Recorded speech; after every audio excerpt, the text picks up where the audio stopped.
Yo, what's good, YouTube? It's YBC. I'm back bringing you guys NBA 2K16 my part, as well as episode number 2 of NBA Talk. Oh my goodness, there is so much stuff going on in the NBA right now. So many trades and just a lot of stuff, many discussions, many rumors. Just a lot of stuff going on in the NBA right now revolving around the players and the teams and just the draft pretty much, because people are doing trades to, like, make their team better, get lottery picks. You guys know the deal when it's draft time comes around. It's crazy because last year I don't remember having as much talk or as much rumors as this year, but let's hop right into it. And so I'm going to be discussing the Pacers trade. They did 2 trades, one involving Thaddeus Young and the other involving Jeff Teague.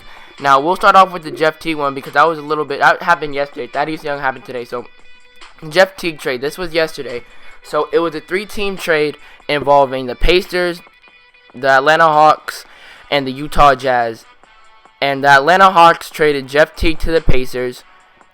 The Utah Jazz traded their 12th overall pick this year to the Hawks. And in return, the Jazz got George Hill from the Pacers.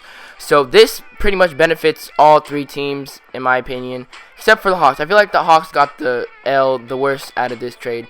But for the Jazz and the Pacers, they got the W's, but I think the Pacers got a bigger W over the Jazz. So first it goes, the Pacers got the best deal out of this, then the Jazz, and then the Hawks. Now let me know your predictions, and let me know what you guys think of this trade in the comments below. I'm always eager to hear what you guys have to say, especially for those who watch the NBA and who follow up with this stuff. I really want your guys' opinions and your say in this type of situations and stuff. So now let's hop into the analyzations of, I'm not sure if that's a word. Let's just analyze all the teams in this trade.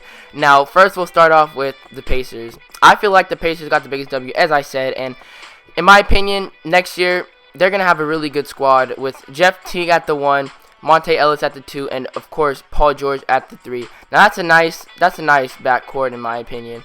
And I think they're going to probably make the 4th or 5th seed in the playoffs. I think they will probably go past the first round, but I don't think they'll go past the second round in the playoffs. And that's my predictions for them. Now, for the Hawks, I feel like they took the biggest L, and I think they're probably going to make the 6th or 7th seed. I don't see them going past the first round unless they get somebody really good in the lottery. Like if they get Buddy Hield, who might fall, or Denzel Valentine, who might fall a little bit to the 12th pick. They might. I don't think Buddy Hield will, but I feel like Denzel Valentine, I almost said Denzel Washington. Denzel Valentine, they could get with the 12th pick, and that would be a good upgrade for their squad, in my opinion, with their 12th pick that they got from the Jazz. And like I said, I don't think they're gonna go past the first round, the Hawks. And for the Jazz, I think they're in a rebuilding process, and they do need a point guard because last year they had Trey Burke when Dante Exum was hurt. Now they're gonna ease back in Dante Exum as well as get him a veteran point guard in George Hill. So they're also making moves. I see them on the verge of making the playoffs. I'm not sure. I think they will. I think they will make the playoffs because they almost did last year. They almost did, but the Houston beat them in the series. I believe it was tied. I can't remember, but I remember that they were almost tied and Houston beat them, so they got the better half and they got the 8th seed. But I do see them slipping into the 8th seed. I don't see them going past the first round unless they get like a really good superstar in free agency. Now those are my predictions on the team. And I do think all of them have a good future ahead of them.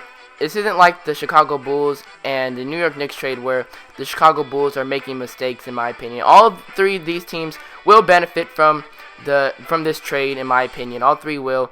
And I don't know if the Hawks will as much as the other 2, the Jazz and the Pacers. I don't know if the Hawks will benefit as much as them, but I do see them a little bit benefiting. But yeah, most definitely the Jazz and the Pacers will benefit from this trade the most.